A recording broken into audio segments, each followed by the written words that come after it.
आप देख रहे हैं डार्क फाइल्स। तो चलिए बढ़ते हैं आज की इस कहानी की ओर। ट्रेन में बैठे बैठे मैं कभी खिड़की से बाहर देखता तो कभी अपनी हाथ घड़ी में। कारण शाम के 7:15 बज चुके थे, मगर जहां मुझे उतरना था यानी वनराज स्टेशन अभी तक नहीं आया था। लेकिन यही ट्रेन अगर आज लेट ना होती तो शायद अभी तक मैं अपने कमरे में होता। खैर, काम से मैं एक प्राइवेट बैंक का एम्प्लॉय हूँ और मेरे यहाँ आने का कारण भी मेरे काम से ही जुड़ा हुआ है। दरअसल किसानों की सुविधा को मद्देनजर रखते हुए हमारे बैंक ने वनराज गांव में भी एक ब्रांच खोलने का फैसला किया है और इसी सिलसिले से मुझे यहाँ आना पड़ा। खैर, ठीक 7:45 बजे ट्रेन वनराज स्टेशन पर रुकी। मैं जब ट्रेन से उतरा तब स्टेशन का नज़ारा देखकर मेरा मुंह खुला का खुला ही रह गया। जैसा नाम वैसा ही रूप। स्टेशन में चारों तरफ घने लंबे पेड़ों को छोड़कर और कुछ नहीं था, जैसे वो स्टेशन जंगलों में ही बना हो। और तो और स्टेशन पर कुछ गिने चुने लोग ही दिख रहे थे। मैंने अपना बैग उठाया और निगाहों को काम पर लगाते हुए मन ही मन बुदबुदाया। मैनेजर साहब ने तो कहा था कि स्टेशन पर कोई लेने आ जाएगा। कहाँ? कोई तो दिख नहीं रहा। काम करता हूँ, मैनेजर साहब को फ़ोन ही कर लेता हूँ। ये सोचते हुए मैंने जेब से फ़ोन निकाला ही था कि तभी सामने से आती एक आवाज़ ने फ़ोन पर चलती मेरी उंगलियों को रोक दिया। फिर मैंने सिर उठाकर देखा तो पाया कि एक 40-45 साल का आदमी मेरे करीब आ रहा है। फिर मेरे करीब आते ही वो आदमी बोला, आप मिथिलेश जी है ना, बैंक वाले? इस पर मैंने अपना सिर हाँ में हिलाया और मुझसे हाँ का इशारा पाते ही वो आदमी बोला, आपका बैग मैं ले लेता हूँ, चलिए आइए मेरे साथ।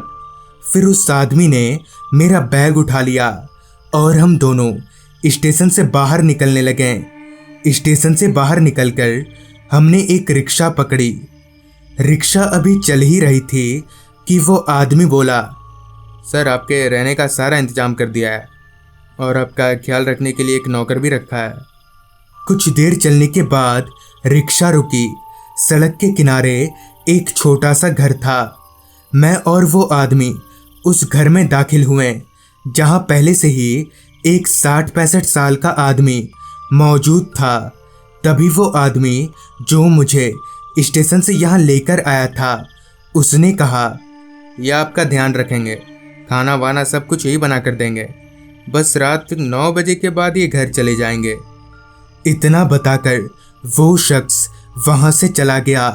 फिर मैंने भी हाथ मुँह धोया और खाना खाकर बिस्तर पर गिर गया।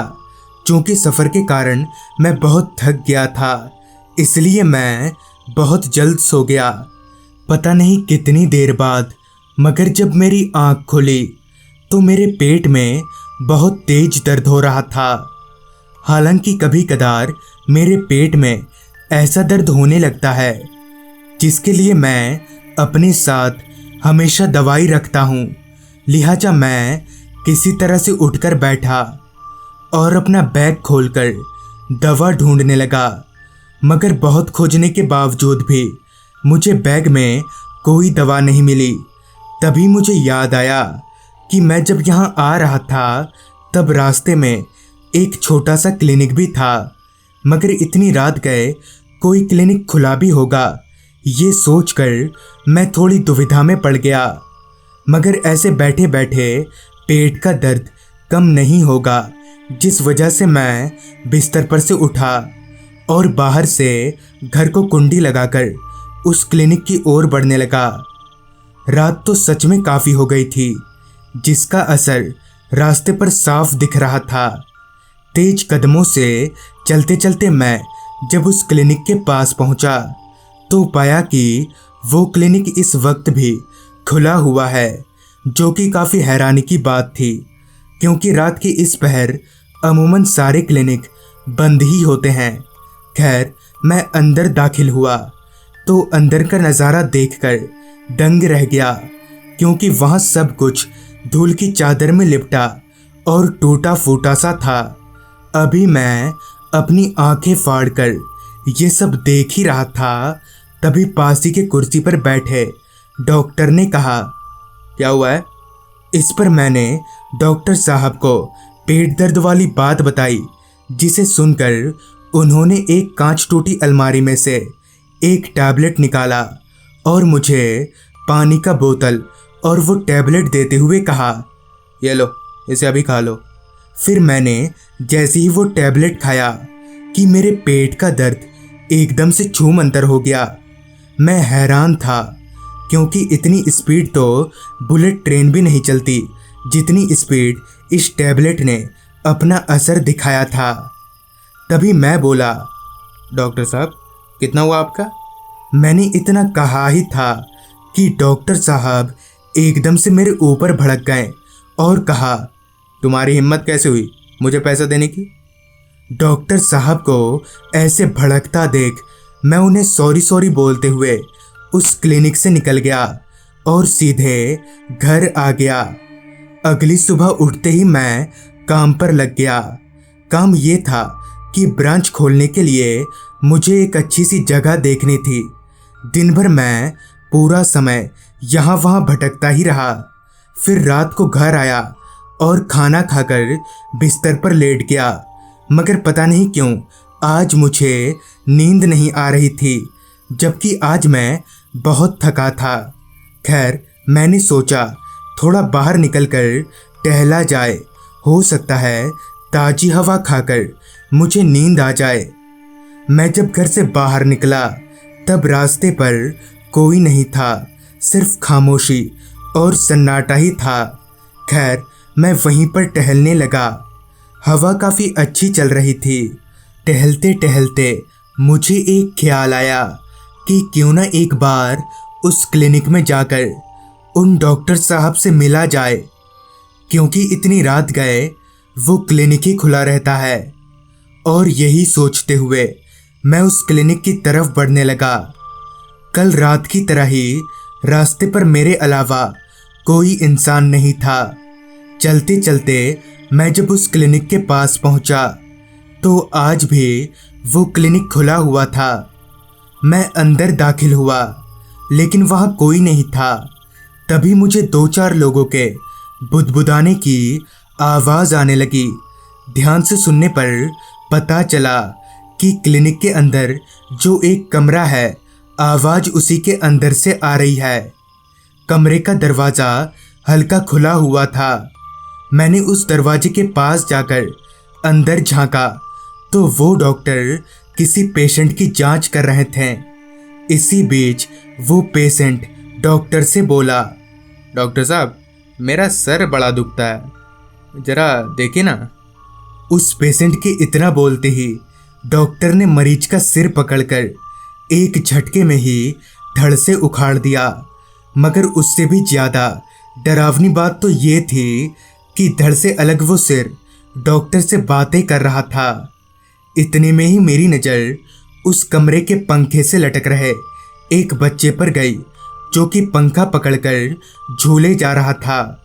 उस बच्चे की शक्ल इतनी डरावनी थी कि मैं डर से चीख पड़ा। मेरी चीख सुनकर वो तीनों एक साथ मेरी ओर मुड़े तो उनकी डरावनी शक्लें देखकर मैं कांप उठा। मैं झट से मुड़ा और क्लिनिक से बाहर निकलने के लिए भागने लगा, मगर तभी वही बच्चा जो पंखे पर लटका हुआ था वो अचानक से मेरे कंधे पर कूद गया। मगर फिर भी मैं रुका नहीं, भागता रहा। और जैसे ही मैं उस क्लिनिक से बाहर निकला कि वो बच्चा मेरे कंधे पर से कहीं गायब हो गया। मगर तब भी मैं भागता ही रहा और सीधे घर की दहलीज पर ही रुका। उस रात मैं सो नहीं पाया। बिस्तर पर बैठे बैठे ही पूरी रात गुजर गई। अगली सुबह जब काम करने वाला नौकर आया तब मैंने उसे सारी बात खुलकर बताई, जिस पर उसने जो बताया वो सुनकर मैं और भी ज़्यादा डर गया। दरअसल बहुत पहले वो विनोद नाम के डॉक्टर का क्लिनिक हुआ करता था। डॉक्टर साहब बहुत ही अच्छे आदमी थे। छोटी मोटी दवाइयाँ लोगों को मुफ्त में ही दे दिया करते थे। एक शाम की बात है, विनोद डॉक्टर अपने क्लिनिक में मरीजों की जांच कर रहे थे। देखते ही देखते मौसम बदला और तूफान आ गया। एक बार तो हवा इतनी तेज चली कि क्लिनिक के बगल में खड़ा विशाल पेड़ उस क्लिनिक के ऊपर ही गिर गया, जिससे वो क्लिनिक धराशायी हो गया और उसमें मौजूद सारे लोग भी मौके पर ही मारे गए। मगर कहते हैं कि आज भी वो क्लिनिक हर रात खुला रहता है और डॉक्टर विनोद हर रात उन मरे हुए मरीजों का इलाज करते हैं। तो दोस्तों, ये थी आज की कहानी। अगर आपके पास भी ऐसी ही कोई कहानियां हैं तो हमारे साथ ज़रूर शेयर करें। तो मैं आर्यन जल्द ही मिलूंगा आपसे ऐसी ही एक कहानी के साथ।